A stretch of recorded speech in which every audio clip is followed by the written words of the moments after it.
To our 5th grade program today. Our children are going to be presenting The Grinch by Dr. Seuss.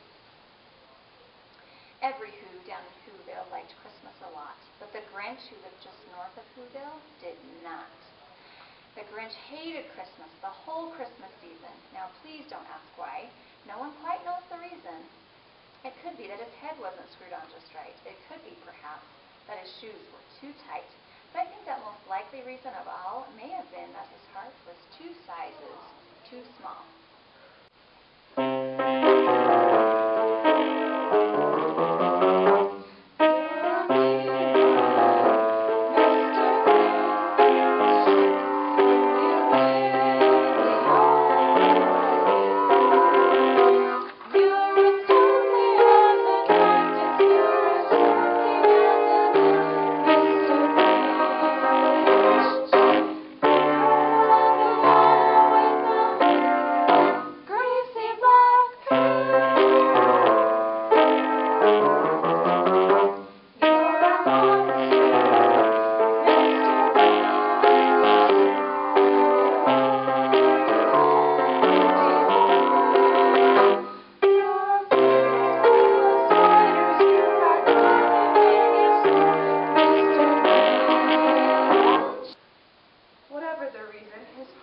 Or his shoes, he stood there on Christmas Eve, hating the Who's, staring down from his cape at the sour, grinchy frown, at the warm lighted windows below in their town, for he knew every Who down in Whoville beneath was busy now, hanging a mistletoe wreath.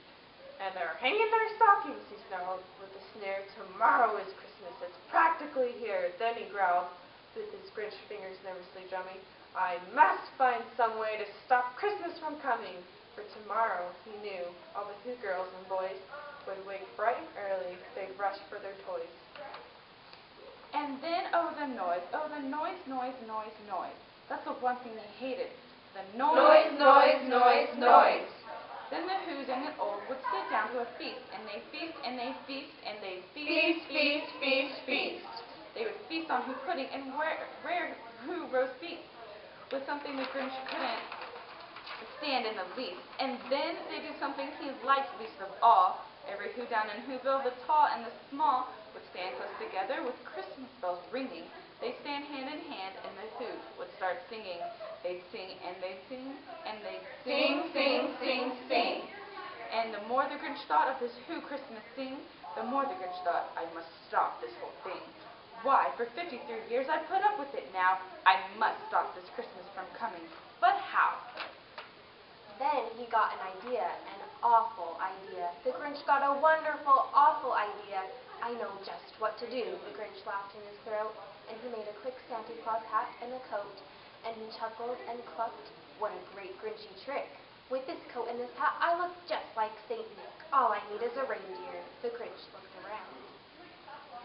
But since reindeer are scarce, there was none to be found. Did that stop the old Grinch? No, the Grinch simply said, if I can't find a reindeer, I'll make one instead. So he called his dog Max, and then he took some red spread. He tied a big horn on the top of his head. Then he loaded some bags and some old empty sacks on a ramshackle sleigh, and he hitched up old Max. Then the Grinch said, giddy up, and the sleigh started down toward the homes where the Who's lay at snooze in their town. All their windows were dark, and snow filled the air. All the Who's were all draining sweet dreams without care. When he came to the first little house on the square, this is stop number 1, the old Grinchy Claus hissed, and he climbed to the roof, empty bags in his fist. Then he slid down the chimney, a rather tight pinch, but if Santa could do it, then so could the Grinch. He got stuck only once, for a moment or two. Then he stuck his head out of the fireplace flue where the little Who stockings all hung in a row. "These stockings," he grinned, "are the first things to go." Then he slithered and slumped, with a smile most unpleasant, around the whole room, and he took every present, pop guns and bicycles, roller skates, drums, checkerboards, tricycles, popcorn and plums, and he stuffed them in bags. Then the Grinch very nimbly stuffed all the bags, one by one, up the chimney. Then he slunk to the icebox. He took the Who's feast. He took the Who pudding. He took the roast beef. He cleaned out that icebox as quick as a flash. Why, that Grinch even took their last can of Who hash. Then he stuffed all the food up the chimney with glee. And now, he grinned, I will stuff up the tree.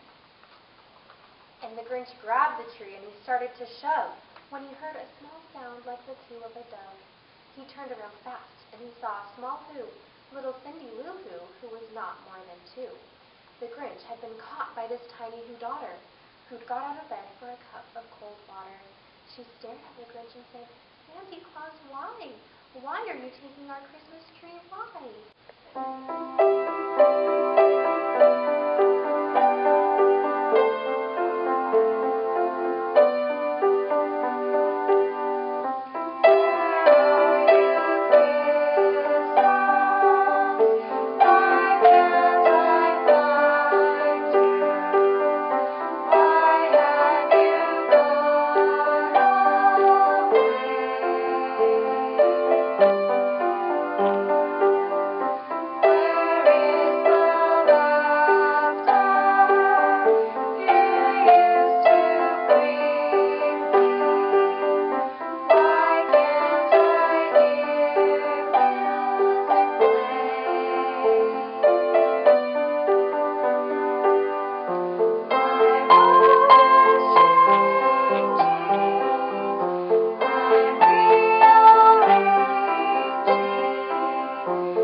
That old Grinch was so smart and so slick.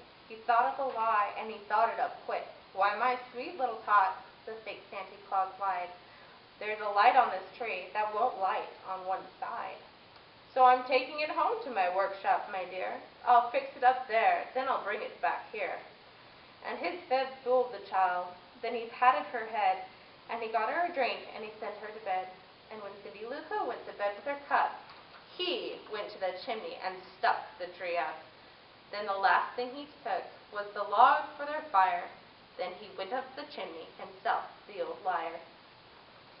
On their walls he left nothing but hooks and some wire, and one speck of food that he left in the house was a crumb that was even too small for a mouse. Then he did the same thing to the other Who's houses, leaving crumbs much too small for the other Who's mouses. It was 1/4 dawn. All the Who's still abed, all the Who's still a snooze, when he packed up his sled, packed it up with their presents, the ribbons, the wrappings, the tags, and the tinsel, the trimmings, the trappings, 3,000 feet up. Up the side of Mount Crumpet he rode with his load to the tip-top to dump it. "Hoo, hoo, hoo," to the Who's, he was grinchiously humming. "They're finding out now that no Christmas is coming. They're just waking up. I know just what they'll do. Their mouths will be hanging open for a minute or two.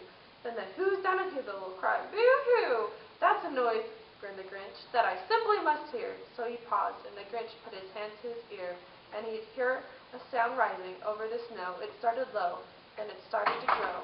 But the sound wasn't sad. Why, this sound sounded merry. It couldn't be so, but it was merry, very.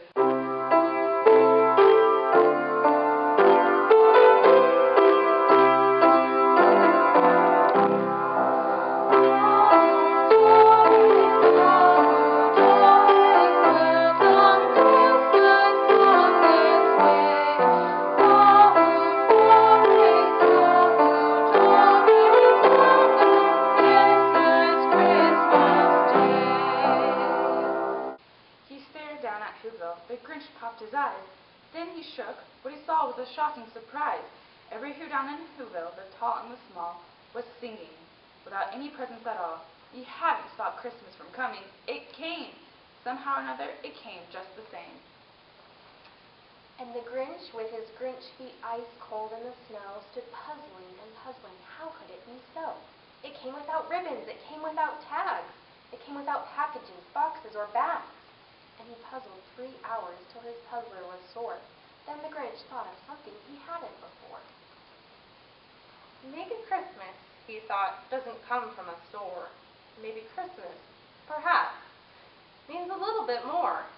And what happened then?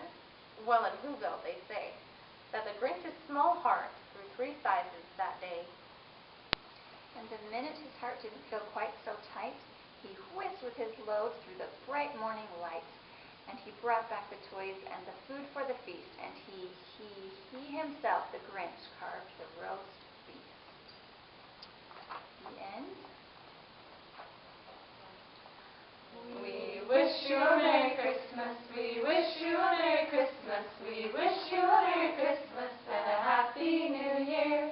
Good tidings we bring to you and your kin. We wish you a Merry Christmas and a Happy New Year. Thank you for coming to our Christmas program. We hope you enjoyed it. Have a Merry Christmas. Okay. Okay.